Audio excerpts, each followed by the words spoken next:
بسم الله الرحمن الرحيم، والصلاة والسلام على أشرف المرسلين سيدنا محمد عليه أفضل الصلاة والسلام. النهاردة هنمشي كده ناخد تمشية كده.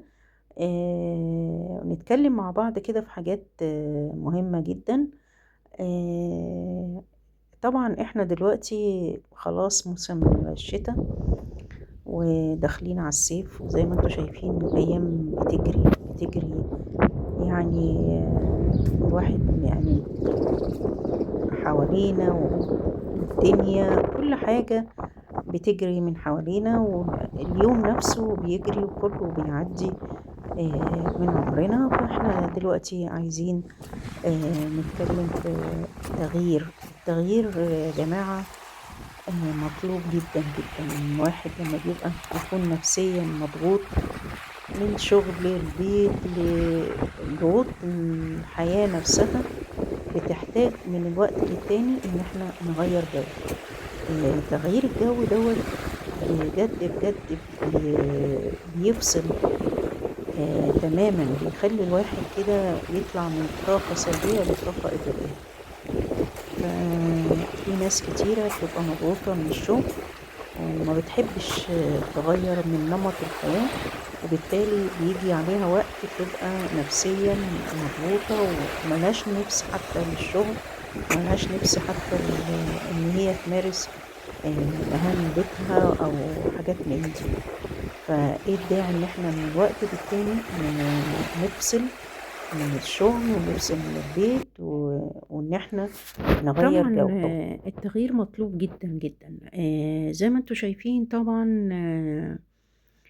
انا بتكلم على التغيير مطلوب، لان الواحد بيحس كده ان آه، اخد طاقة ايجابية بمجرد ما بتتمشي بتتسوقي بتطلعي من البيت بعيد بقى عن الشغل والبيت وكده، بتقدري تكملي وانتي شايفة ان الحياة ما تبقاش لا اقصد بيه الحياة ما تبقاش نمط واحد، شغل على طول وشغل البيت وبس. لا، محتاجين من وقت للتاني ان احنا نغير، ان احنا ننزل نشتري حاجات، ننزل نعمل حاجات تجميلية، نشتري حاجة كده كويسة نحطها في البيت، اشتري طقم كده البس. كل الحاجات دي بتدينا تغيير في النفسية. بجد بجد انتوا شايفين ضغوط الحياة بتبقى جامدة جدا، بتهلك الواحد من كتر التفكير ومن كتر النفسية. فالواحد محتاج طبعا ان هو يغير من الكلام ده. طبعا واحنا بنتمشى كده يعني آه شايفين طبعا عروسة بالنهار. تصوير السيشن اللي هو جديد دلوقتي غير الأول خالص، غير الصور اللي بتبقى في الاستوديو اللي هي التقليدية العادية اللي كلنا كنا بنتصور في الاستوديو. لا، دلوقتي بقى في تغيير ان احنا نتصور بالنهار في أماكن أثرية، في أشكال كده تانية. رجعنا كمان للصور الأبيض وأسود. فاكرين الصور الأبيض في أسود زمان؟ دلوقتي كمان في السيشن بيعملوا الأبيض في أسود، وبتبقى شكلها حلو قوي قوي قوي. احنا بنيجي نتحضر ونعمل حاجات لقدام، وبرضو بنرجع ناخد جزء من الحاجات القديمة لأنها بتبقى حلوة جدا جدا جدا. طبعا لما كنا العروسة الأول كانت بتطلع من البيت من الساعة 12 تخش الكوافير، تتذنب لها 5 6 ساعات، وبعد كده تطلع من الكوافير على الاستوديو، ومن الاستوديو على القاعة أو المكان اللي عاملة فيه الفرح. هنا لأ، دلوقتي بقى المكان اللي هو فيه القاعة هو اللي فيه مكان اللي تعمل فيه شعرها والميك اب بتاعها، وكله في مكان واحد. بقى في تغيير في النمط زي ما الحياة بتتغير كمان، كل حاجة بتتغير وبتتأثر بالواقع. دلوقتي زي ما انتوا شايفين السيشن ده بيتعمل كده بالنهار في يوم لوحده بتتصور. بتبقى صور حلوة جدا وصور تذكارية، بيبقى يوم مميز إن هو بيتعمل كده. وقبليها بقى كمان بيوم بيبقى في حاجة اسمها قعدة الصحاب. قعدة الصحاب دي اللي هي بيقولوا عليها زمان ليلة الحنة، اللي بتبقى قبل الفرح بيوم. العروسة طبعا بيجوا صحابها بيهيصوا في البيت، وكمان دلوقتي الجديد بتيجي واحدة تجيب معاها حاجات كده العروسة تلبس لبس سوداني ترقص بيه، تلبس لبس بلدي ترقص شعبي. الحاجات دي بقى نمط جديد خالص في حياتنا.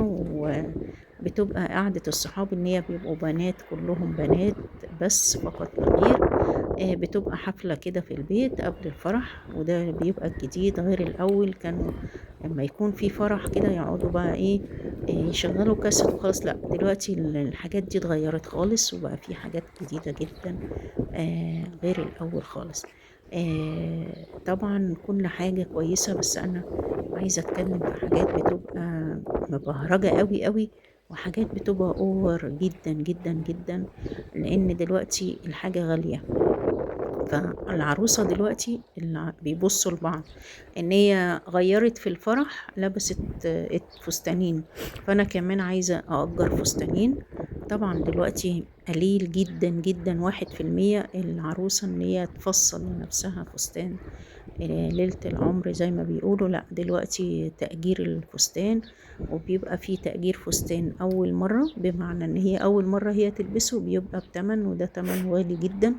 وفي فستان بقى إن هو كان ملبوس قبل كده برضه بيبقى غالي، مفيش حاجة رخيصة.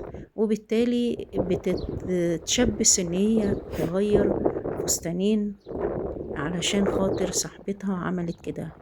ليه أبص للي عملت واللي ما عملتش؟ أنا خليني في الاعتدال، وخليني في إن أنا أعمل حاجة في ليلة العمر كويسة جدا، وتبقى بسيطة، ومفيش أجمل ولا أحلى من البساطة بجد. بلاش نبالغ، وبلاش نعمل ضغوط على الناس اللي معانا وعلى الناس اللي بتكلف.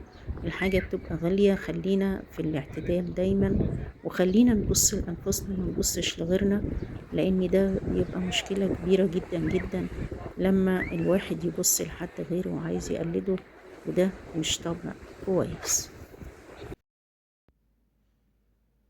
زي ما انتوا شايفين كده احنا بنتمشى على البحر، اسكندرية طبعا وجمالها. بجد بجد انا يعني بعشق اسكندرية وبحر اسكندرية. يعني صعب قوي الواحد يروح اي مكان تاني و... ويروح البحر وينزل، لان خد على اسكندرية وبحرها ما يقدرش. زي ما انتوا عارفين اسكندرانية عاملين زي السمك، ما ينفعش يطلع من المية.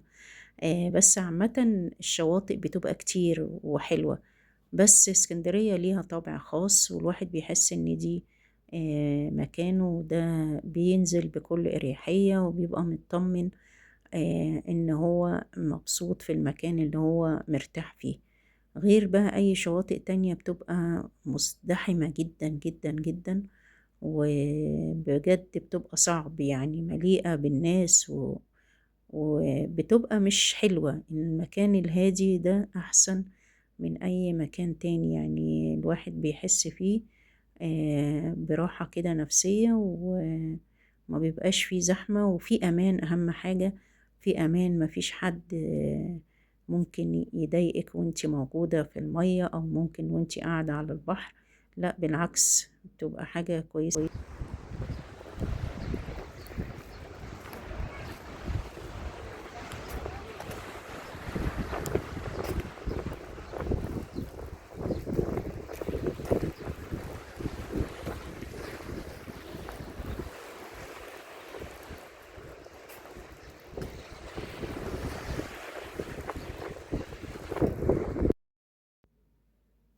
عايزة اقول لكم ان طبعا زي ما اتكلمنا في البداية ان احنا لازم نغير من نمط حياتنا من الوقت للتاني، ونعمل كده يوم للراحة النفسية، ان احنا نخرج نشوف اماكن كده كويسة تدينا طاقة ايجابية، ما يبقاش كله شغل وخلاص. الطبيعة ما فيش أحسن منها، والمناظر الجميلة، والبحر بالذات حلو جدا. أنا عن نفسي بحب البحر، بس أحب أشوفه بالنهار. يعني باحس كده بالنهار إن البحر ده روح كده بتتحرك، زي ما أنتم شايفين طبعًا إن الأمواج كده بتتحرك سبحان الله، يعني سبحان الخالق. حاجة بتدّيكِ طاقة إيجابية وأنتِ بتبُصّي لها جميلة.